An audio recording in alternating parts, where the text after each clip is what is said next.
Welcome, everybody, to another episode of Strife's Sanctum.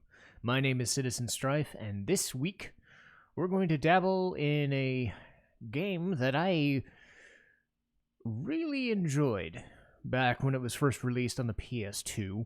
Thankfully, it got remastered into the PS4, and the company responsible for it has been on a bit of a high turn and a critical darling ever since coming into existence. And as you can see, the game in question is Odin Sphere. Now, my first experience, as stated, was on the PS2, and this was the first game by a company known as Vanillaware. A couple of Atlus employees decided to make their own company, and they decided to make a game that was kind of a 2D beat-em-up style game, but with a lot of flourish and a unique battle system, branching paths in a narrative, awesome music, and Odin Sphere was created with a good mixture of so many good elements. It was different from a lot of the games that I had played, because as I've said, I play mostly RPGs or action RPGs. This still fits under the action RPG label, but being a 2D beat-em-up game, it provides a different kind of experience. It's kind of like playing River City Girls these days, you know. I'm not as familiar with, like, those old school, like, these guys are chumps, you could beat the shit out of them and just keep going. It is a beat-em-up style, but Odin Sphere has its own kind of feel to it. And Vanillaware has kind of hit their own niche when it comes to these games, and they've made other titles for Sony, most notably Muramasa the Demon Blade and 13 Sentinels Aegis Rim. I have not played those, but knowing what I know about Vanillaware, if they're anything like this, and most of the mechanics for the PS4 remaster were from those games, they're probably really freaking good, and I will have to venture and try them out or watch them on YouTube and such, and maybe talk about them on a separate day. But Odin Sphere is the one I know, and Odin Sphere has a lot of good elements that you're not really going to find in a lot of other games, and they work together. It scratches that JRPG niche enough for me that I'm like really invested in it, but it's also got its own style that is wholly unique to it, and it's something very special. And again, I do think it's a critical and critical darling, excuse me. I was going to say critical and commercial success for a smaller game, you know, from an Atlus developer or former Atlus developer. It was published by Atlus, so it was there. But we'll start with the plot because it is its own beast. And that's why I'm going plot instead of characters first, because the plot informs what the characters are going to do. So we start the game with a little girl in an attic. Her name is Alice, and she's just sitting with her cat in an attic, and she finds a book. She starts reading it, and the book that she reads is about a continent or a planet known as Arion, where a bunch of kingdoms are kind of locked into this big old fantasy land war.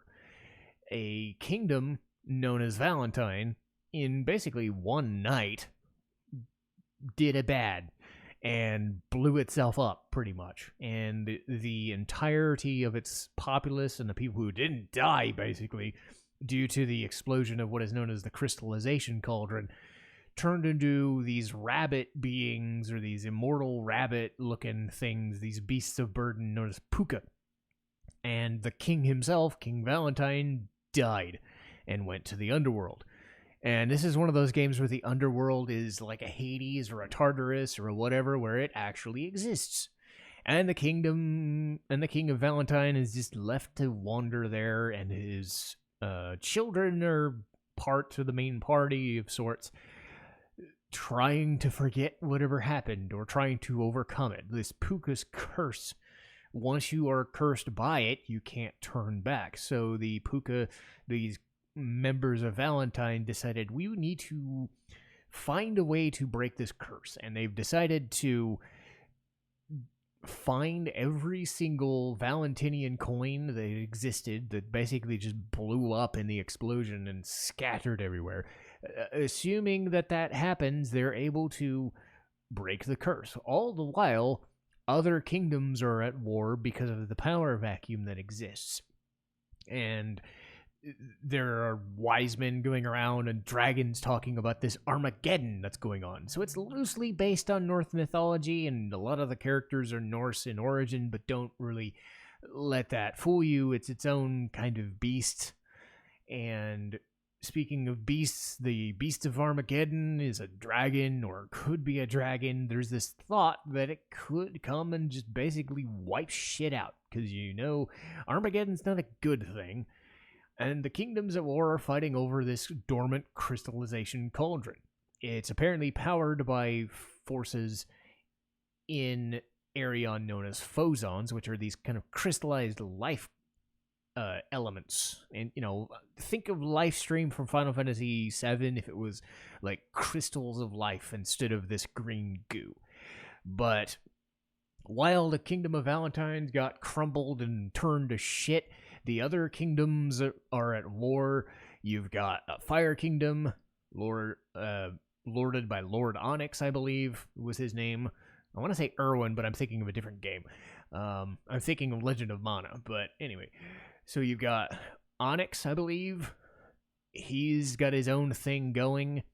You've got the Kingdom of the Underworld, which is ruled by Queen Odette, which, well, she's undead. She doesn't really care about the goings-on of things. She's just there presiding over the dead, but she's also housing very, very bad, evil things, because dead people. You have Kingdom of Titania, which is just a human kingdom and a big city and a king and all this junk. That's where the wise men are from. You've got the two main kingdoms, which are the Kingdom of Fairies, known as Ringford, and the Kingdom of Ragnarvel. And a lot of these characters are from these places or acquainted with these places in different ways. And Ragnarvel are at war, and Ringford are at war for a ring that is supposedly able to start the crystallization cauldron back up. And apparently, because they think it's super powerful, they can use it as a weapon, and, that's terrible. I believe that Ringford's trying to use it as a deterrent, and Ragnarvel is the opposite. So there's a war starting, and that's where our story starts, and that's where our main characters come in. There's not a whole bunch. There's a lot of side characters and junk, but the main characters here are the main 6. We've got 5 main playable characters, and then one who is noted for always kind of being around. Not quite King Odin or Queen Elfaria. He's instead just kind of there and an ever-present sort of villain, sort of anti-hero, sort of whatever, but he's always around and doing muckety-muck bullshit. So we'll start with Gwendolyn, voiced by Karen Strassman, who we talked about many, many times. Her character is a Valkyrie. Demon Lord Odin, Norse mythology, that sort of thing. The Valkyries, believe in, dying honorably and fighting honorably and whatever. So Gwendolyn had a sister. She fell in battle. So she leads sort of a brigade. She's not like the leader of things, but she is Odin's daughter. So she has kid gloves, but not really. Unfortunately for her, she gets into a tizzy because one of the other characters does a thing. And the reason I'm going to bounce around is because the narrative is branching. So when I say other characters, I will get to them, but the nature of how the story's told makes it convoluted, and I'm trying to avoid spoilers for this one.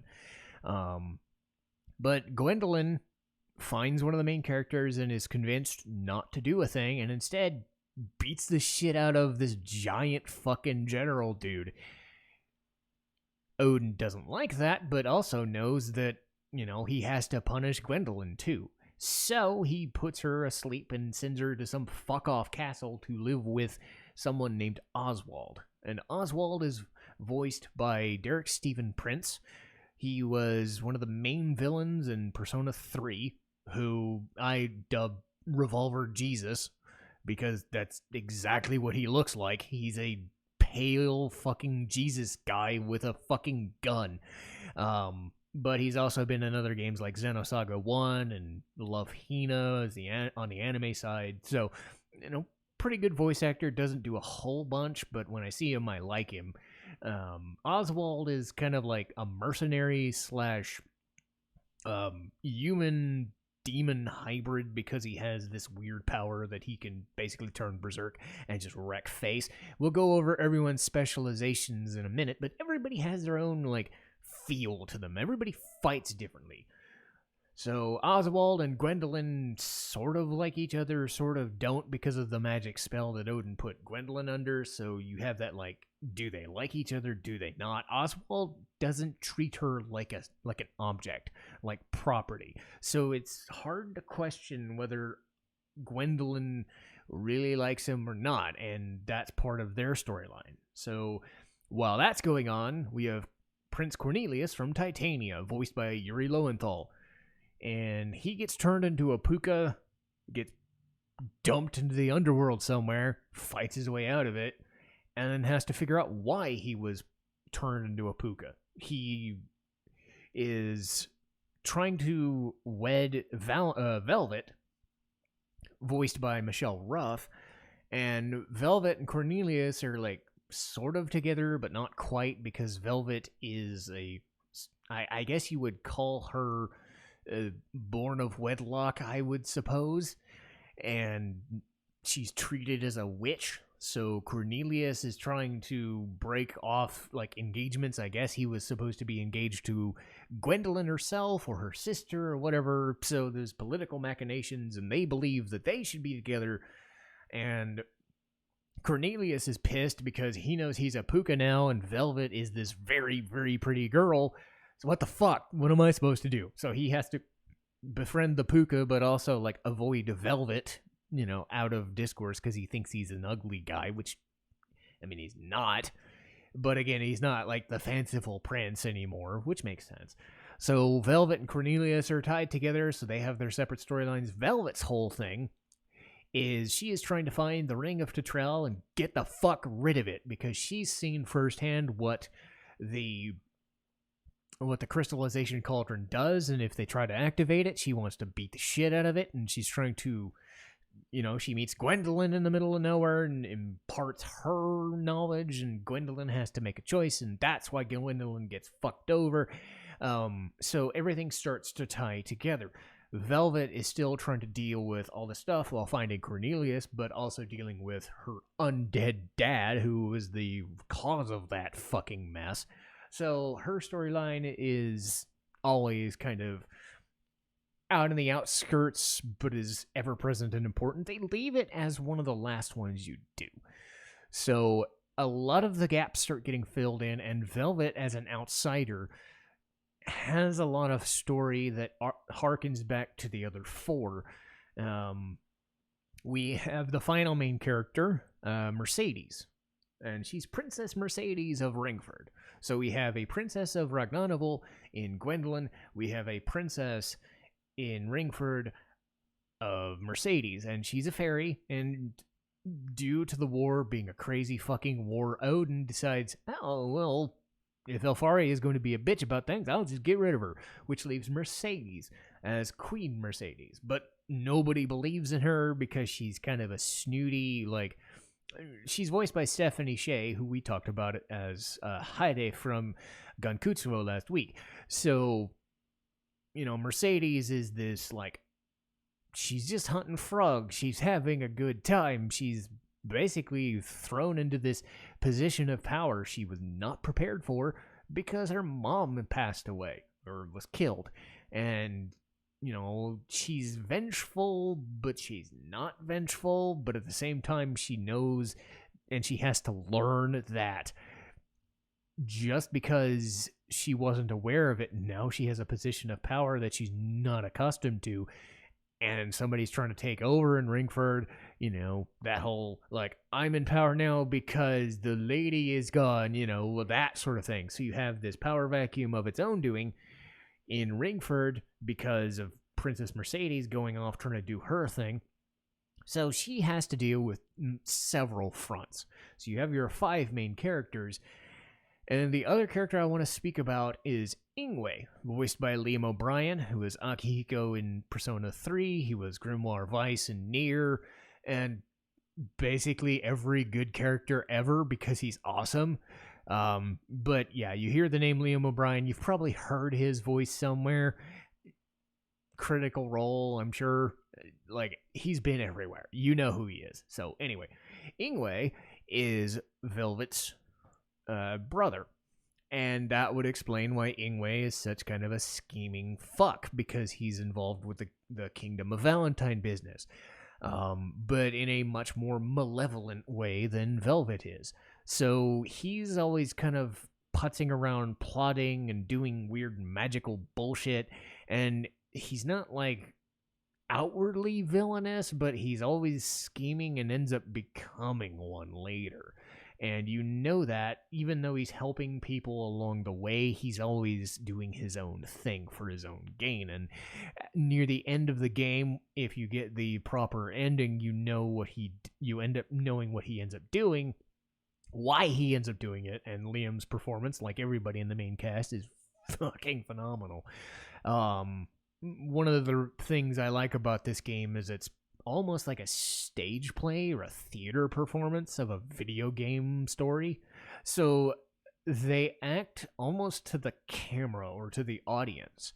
The way the actors are dubbed and the way they act, and I'm sure this was true in the Japanese version too, it's as if they're on a stage, but they're not. They're in a storybook, but it feels like a Shakespeare stage play in a tragedy, but the way they go about it is not like they're talking to each other. They are, but it's also like they're talking to an audience, or they're talking in their innermost monologues and stuff. So it feels like a different type of storytelling being played. And that adds up into the battle system. The battle system itself is different. And as I said, because there was branching paths and branching things. And it comes true with the branching paths that the characters follow. You have different styles of battle for the characters. It all feels that same kick the shit out of dudes and beat them up and take their health bar and shit. You know, find a key, get through a level, find some items, find a map, get all that shit, and, you know, get better, get stronger, you know, get to level 50 before their end of their arc, and then be level 50 by the end of the game, you know, that stuff. So it's got RPG elements, but it's a beat 'em up. So what they do is they make it so everybody can use alchemy, which I'll explain later, but everybody has their own unique style of fighting. Gwendolyn, as a Valkyrie, can fly and, you know, use a spear and dive bomb and just stab and swing and stab and swing and fly and swing and beat the shit out of dudes with the spear. So it's got some range on it. You have Oswald, who can metamorphose into this berserk mode guy for a limited time and basically just wreck with his sword. I don't recall if it takes his HP to do it. I know some games have that thing. I think it's more just a timer that it runs on, but he's powerful enough as is, but when he gets berserk mode, it's really like, oh, I want you dead now. Cornelius is straightforward sword and board kind of guy. Great sword, not shield, but I meant sword and board. But you know what I mean by that. It's sword dude. He's got fast attacks with a sword, but it's got, you know, well-rounded range and all that shit. Velvet is interesting. She's got these kind of whip chains with these crystals on the end. Everybody has a weapon based on a Phozon, which I mentioned was a life force crystal kind of thing, smithed into a special weapon. So I think it's known as a cipher. I think that's what the technical term is. It's if I say the other word, it's going to think like Viagra. I'm thinking Pfizer, but no, it's a cipher.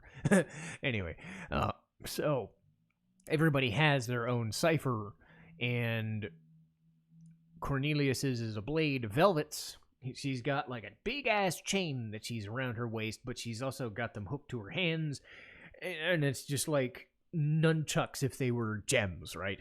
And she spin them around, and she can kind of set people on fire by hitting them a bunch. And she's got a good, fast, free-flowing fighting style.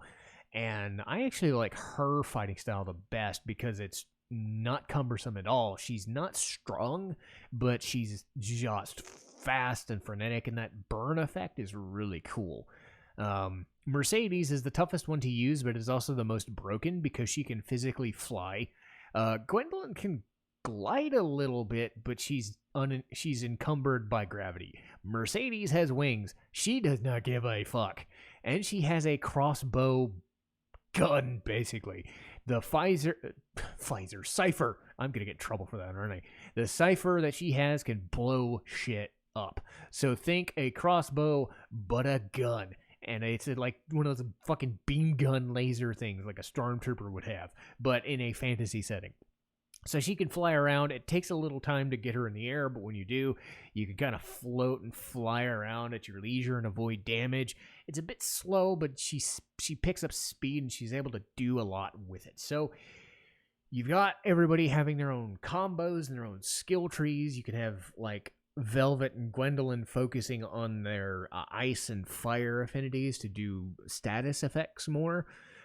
Otherwise, you can just do more pure damage. I like the status effect approach a little bit more the last time I played. And again, this could be part of the PS4 remaster, so don't take it as gospel that these are effects in the original. But the other cool thing is the alchemy and mixing. So you can have these potions that you throw, and they could be healing potions. They could be, you get some items for like cheese and, berries and seeds. You can plant some seeds into the ground and get some other items. You can mix and craft things. You can mix different potions to make stronger potions. You can make wind spells, explosion spells, spells that turn people visible if they're invisible.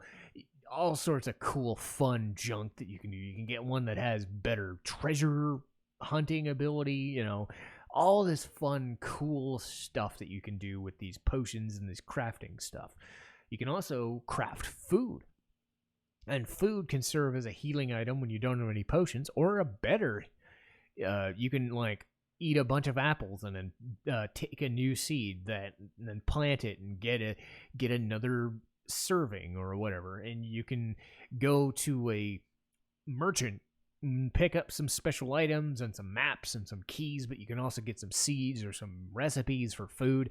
There's a restaurant run by the Puka. They have two different restaurants, one for these gigantic meals and then another for these smaller desserts. You get recipes and you get the right items and the coinage for them all. You get these stat buffs, and they really help you get to level 50, level 55 before the end. So you really want to do that sort of stuff while you're going around. So you can transport to the Puka village and take a load off and get healed and get right back into the action. It's very snappy. It's very quick. And it's a well thought out system because you get that crazy amount of battle and hectic feel, but you also get to take a break once in a while to talk to an NPC or a merchant, or do whatever, and then go to the Puka village and then level up a little bit. Changing tack here, we'll talk about the music. And the music is brought to us by Hitoshi Sakimoto and Masaharu Iwata. Now, Hitoshi Sakimoto is well known for the Ivalice games, the Final Fantasy Tactics, Tactics Ogre, Vagrant Story, and Final Fantasy XII. And I will say this, and I will bring this up when we actually talk about those games, I don't think he's the best fit for Final Fantasy XII. Sue me, I don't like Final Fantasy XII. I will readily beat the shit out of it and take my lashings in its own episode. But as it's concerned, it's not the musician's fault, because in this game, in stuff like Vagrant Story, which has no attachment to Final Fantasy, right? Or Valkyria Chronicles. That's another game where I know him from. These songs fit what they were going for. This fantasy setting, this high fantasy, Norse setting, these hectic battles, and you get a lot of like cool harpistry and trumpets and horns blaring, but you get these like softer tunes and harpsichords. The song that really stands out to me is the opening theme, the theme of Odin Sphere. They actually had several different versions of it, and one of them, Sanashi or whatever version, I wish I knew how to pronounce it. It's a softer version, but it also has these interesting Celtic, instruments as a backdrop in the middle of the song. So you get the softer orchestral chanting and singing almost in, I think it's in Japanese, but it doesn't sound Japanese. They took a lot of inspiration from Celtic, that cool. I go to Nightwish, like later Nightwish, they got a person to do like the cooler Celtic style instrumentation to go along with the heavier shit, that sort of thing. So those kinds of songs, and it balances out a lot of the like softer themes, but then also the super hectic battles. If you've played the tactics stuff or the Final Fantasy 12, you'll know that sort of like budding orchestral vibe to it. There's a lot of that in those themes, but I still think the opening theme really gets me a lot more, or the interstitial themes where they're just sitting around talking in the softer moments. That's where I think the songs shine. I think the whimsical songs in the Puka Village or the kitchen, they sound really freaking cool. But everything feels and sounds like it's supposed to. Again, I'm bitching about Final Fantasy 12 more because it's Final Fantasy, not because the people making the music were bad at it. In a game like this that has no affiliation with any other franchise, I'm like, oh, this is great. This sounds amazing. So they do amazing work, and it really adds to the like Northern European or Eastern European or even just Western Irish, that sort of vibe to it. Just, you think of those kinds of instruments and you think of Odin Sphere. It sounds like it's supposed to. A lot of battles and a lot of bloodshed and a lot of uncertainty and these cool themes that work. As far as positives for the combat or positives for the game go, the visual style, it's almost like watching Symphony of the Night in 1997, but this game came out in 2006, 2007. It's the same thing. The 2D style works so well. There's so much going on that for a team of only like 30 people to make something that looks this good and works this well and stays this snappy, but has this like, there's a doomed battlefield over here, and then there's this bombed out, like decrepit, decaying world of water in the underworld, or there's this town, there's this mountain of snow or this lake of fire kind of thing. Every environment looks like it should. Like Nebulopolis, the Gwendolyn's hometown in Ragnarok, looks like this crazy city that's like on the top of these skyscrapers, these old school like French buildings or English buildings, but they're all like big skyscraper looking things as opposed to being on a town. It's like being the Tick and running across the rooftop and breaking everything. The frenetic combat works in service of everything. It doesn't overstay its welcome. It doesn't like get you stuck anywhere, except if when you're looking for a key, but you're usually able to find a key. There's not a lot of like crazy puzzles. If there are, it's just turn miniature and go through a keyhole and come out the other side and stuff like that. It's not here to waste your time. The setting, the world, and the characters, the voice acting all feel like this crazy world is inhabiting itself, and you get this vibe that everything works. Everything feels right. Everything should be as it is, and the characters have their motivations, and they all intersperse and interlock. And the good thing and yet the bad thing, now that we're going into the negatives, is that storytelling is a bit off. That's one of the few things I can say is a drawback. Is the branching storyline. You don't know everything that's going on. You can piece together things. It's like playing Zero Time Dilemma.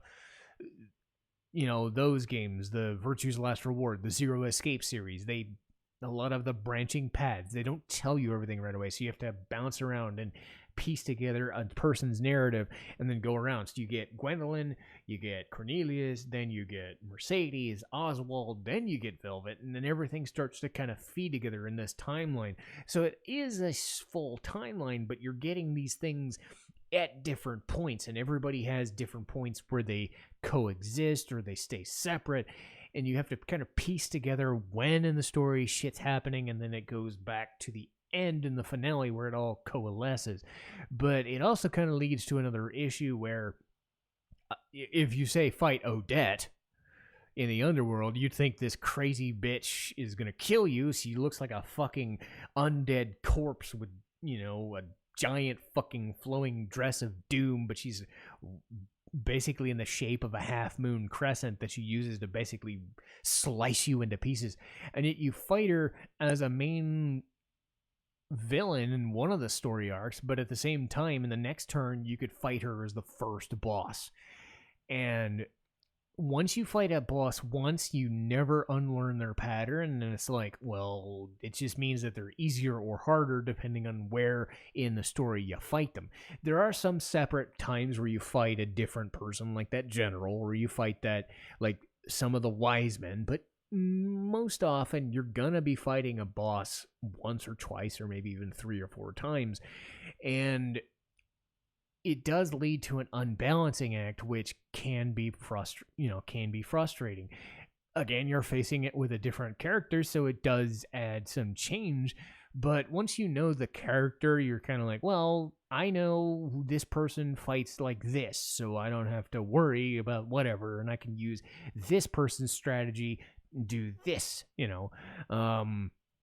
So a lot of the bosses end up, you know, just recycling themselves, and sometimes at a weaker state than you'd expect. So it leads them not to be all that threatening until you get to the finale.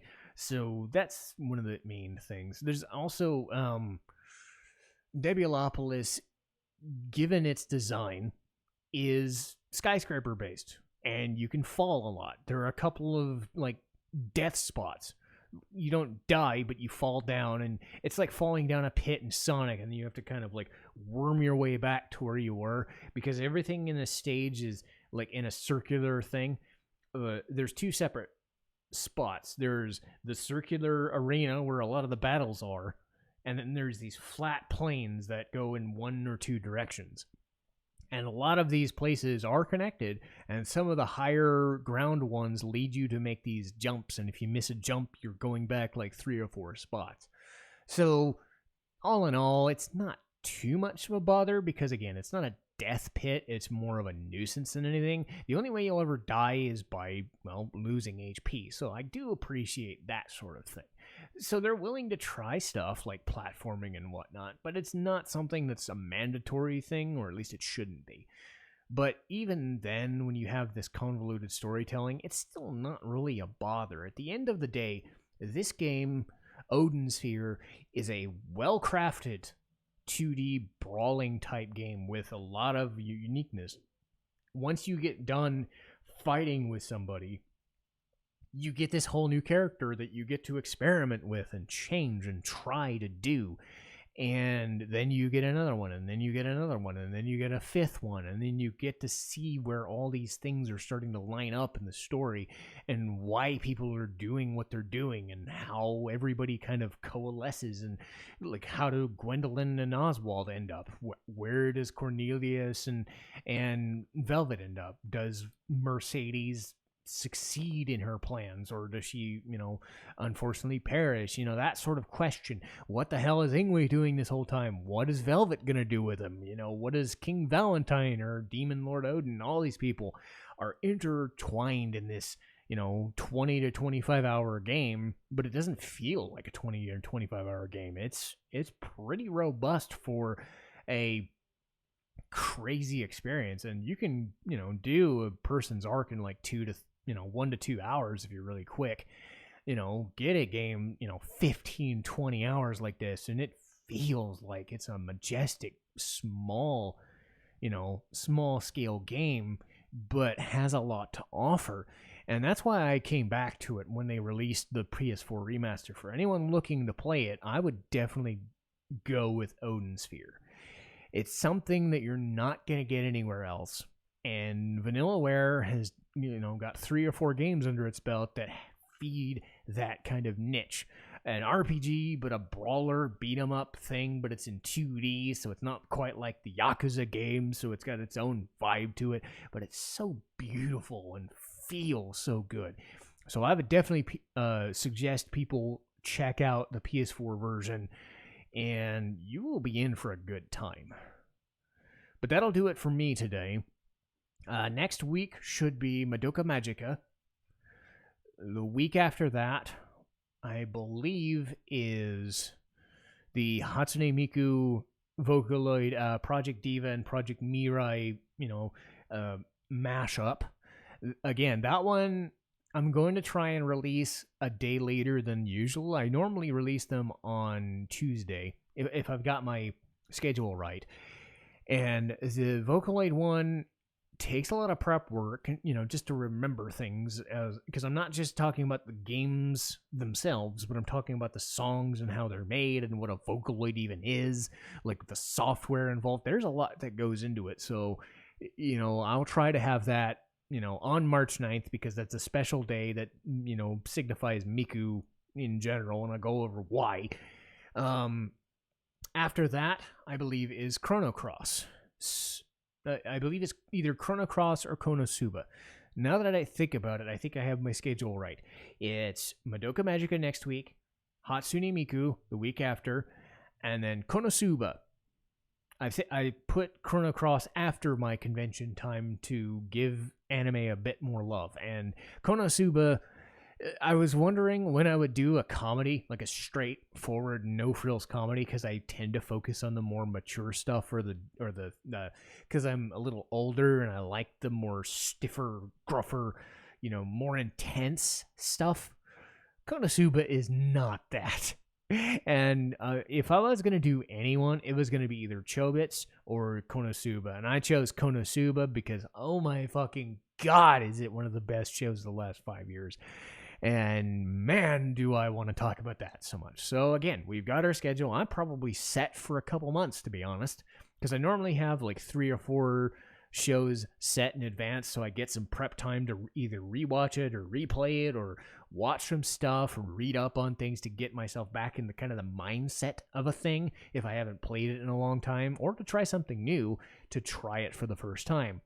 But I believe with 6 weeks of things already set up and in the can, I'm like, okay, now I know this is what we're going to offer. This is what we're going to do. If I do try to change it up, that I will let you guys know. But for right now, we've got a good chock full of stuff until the end of March set up. So I have a lot on my plate, but I think it should be enjoyable episodes all the way through. Hopefully you guys enjoyed this episode.